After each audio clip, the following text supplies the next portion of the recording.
In this video, I'm going to show you how to add a hyperlink in Affinity Designer. If you find this video helpful, please consider to like this video and subscribe to my channel.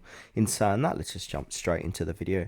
Okay, so what we first need to do is add a text box in here. So I'm just going to put some random text, call this test, and now I'm just going to move this, center this, like so. Now to add hyperlink to this text, alright, so from here, I want to go ahead and highlight it and then come up to the top of the page, click onto text, and then click onto interactive, and then we've got the option here to insert a hyperlink.